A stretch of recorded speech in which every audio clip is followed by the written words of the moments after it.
नमस्कार, मी Shruti Rahul. News top 9 या बुलेटिनमध्ये आपलं स्वागत करते. सुरुवात एका महत्त्वाच्या घडामोडीनं. शिंदे आणि फडणवीस यांच्यात सागर बंगल्यावरची बैठक संपलेली आहे. तब्बल पाऊण तास या दोन नेत्यांमध्ये महत्त्वाची चर्चा झालेली आहे. आता शिंदे सागर बंगल्यावरून या बैठकीनंतर निघाले.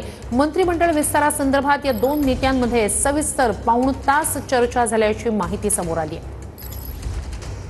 तर नागपूरमध्ये होणाऱ्या हिवाळी अधिवेशनाच्या पूर्वसंध्येला म्हणजेच 15 तारखेला मंत्रिमंडळ विस्तार होणार आहे. त्याचा मुहूर्तही ठरलेला आहे आणि अशातच खात्यांच्या मुद्द्यांवरून असेल, मंत्रिमंडळ विस्ताराच्या मुद्द्यांवरून असेल, मुख्यमंत्री देवेंद्र फडणवीस आणि उपमुख्यमंत्री शिंदे यांच्यात ही महत्त्वाची चर्चा झाली. अधिकच जाणून घेऊया या संदर्भात आपले प्रतिनिधी कृष्णा सोनारवाडकर यांच्याकडून. कृष्णा, पाऊण तास चर्चा नेमकी कोणत्या मुद्द्यांवर?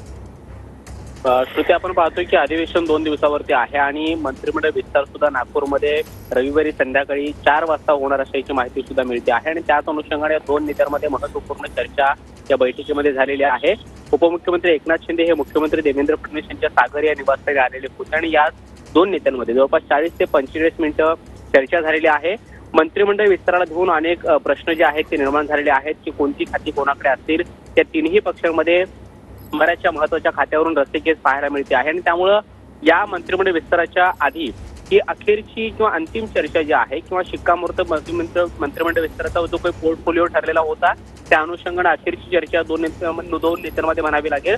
मुख्यमंत्री देवेंद्र फडणवीस आणि उपमुख्यमंत्री एकनाथ शिंदे यांच्यामध्ये जवळपास 40 ते 45 मिनिटं ही चर्चा झालेली आहे आणि अधिवेशनाच्या 2 दिवस आधी आणि मंत्रिमंडळ विस्ताराचे जवळपास दिवस निश्चित झाल्यानंतर आजच्या दिवशी ही बैठक होणं अत्यंत महत्वाचं मानलं जात आहे.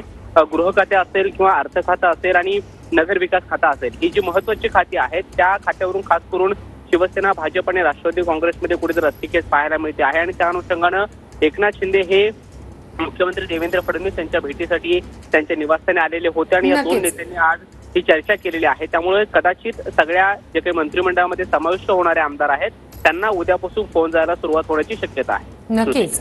तुर्तास धन्यवाद कृष्णा, तुम्ही दिलेल्या संपूर्ण माहितीसाठी.